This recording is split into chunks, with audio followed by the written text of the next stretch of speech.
in an always-on world. As a 10th grader, my life used to feel like one endless to-do list. Club meetings, extracurriculars, and deadlines. My body was sitting in the classroom, but my mind was really fully there. Even when I looked calm, I feel like I was spinning on the inside. At some point, I stopped feeling like a person and feeling like a machine running a program that couldn't be paused. Then I found something completely out of sync in my high-speed life, not another productivity hack, not a high-intensity workouts, but an Asian rhythm, Tai Chi. And Tai Chi isn't just slowing down, it's reconnecting with your body, your posture, and your nervous system so your mind and body can finally be in the same place again. We are facing a global health crisis when I call it disconnection. We're disconnected with our bodies and we normalize it. We sit for 10 hours a day until the spine forgets its natural curve. And that isn't just a bad habit, it's silent physical decline. The World Health Organization had reported that more than 80% of school-aged adolescents don't get enough physical activities to maintain health. And for working adults and students, that isn't just a statistic. It means that while you're pushing hard to succeed, your body may quite be resting. That's why your neck aches after an hour of work, and more importantly, that's the reason why your learning and working efficiency drops. When your body is stagnant, your brain is feeling dull. You can feel exhausted even if you barely moved, because the physical foundation that's supporting your energy is weakening. This disconnection goes deeper than muscle loss.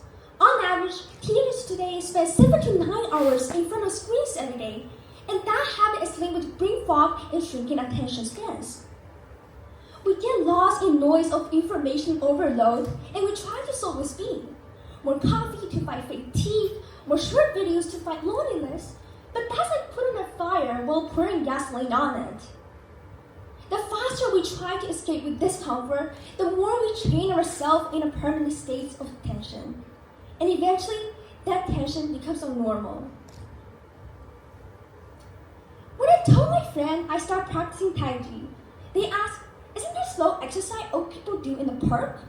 That's our first misunderstanding. We confuse slow with weak in a culture that worships the busy. We forget that some of the strongest forces in nature aren't loud or aggressive. The strongest force in nature isn't a hammer, it's water. Water is soft, yet it can carve stone. Tai Chi isn't an exercise designed for elderly. It's a practice helps you to restore the balance where life has pushed you out of balance physically, mentally, and emotionally. What's interesting about Tai Chi is that it didn't begin as a relaxation practice at all.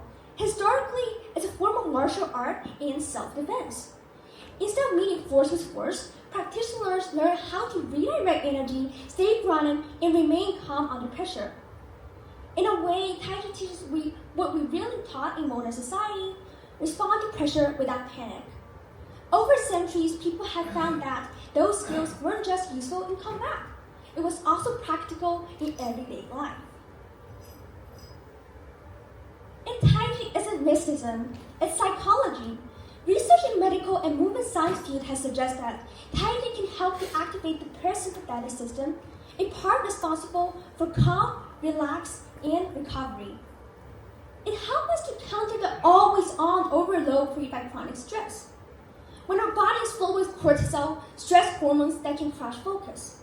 And Tai Chi functions as a manual reset to restore clarity and clear brain fog. On a physical level, it emphasizes structure alignment, teaches us what we do and how we use our skeleton efficiently rather than forcing everything through tight muscles. It helps to release tension buildup for longer sitting, especially our lower back and our neck. And more importantly, it helps to build nervous system resilience. By teaching us to breathe steadily while moving, it helps and train our system what to do under pressure. When we face exam stress or workplace stress, when our hands shake and heart races, our body has a trained pathway to counter through it. And here's what makes this Asian rhythm so powerful. The barriers to entry is incredibly low. We often assume wealth is expensive. Gym membership, supplements, high-tech wearables, but time is the ultimate low-cost solution. No special wearables, no monthly fees, no equipment. It only needs your attention in 2 square meters of space. That means for a student like me, even 5 minutes between study sessions can help me bring me back to my center. So I can return to my body with a calmer mind and clearer body. We often treat our health like an account that can be overdrawn forever. We always told ourselves, as long as our KPIs met, our goal is achieved, our grades go up, some damage is fine. But the truth is, health is not a reward you get after success. It's a foundation that makes your success possible. If your spine can't support you for longer sitting, and your nervous system is constantly stuck in a fight mode, then what you call hard work may be borrowed from the future to pay for your ambitions today. When your foundation collapses, your opportunities, your wealth, and your achievement have now nowhere stable to stand. So here's my invitation. Don't wait until the last minute when your body screams for help. Start little, start small. If you're worried about your posture won't be correct, or you don't know how to begin, follow the TEDxWLSA official account on social media such as TikTok or Reconnect, and do one simple movement every day to help you recalibrate your system. Because when your foundation is stable, you don't just survive in this world. You have the steadiness to face it and the strength to win it. Thank you.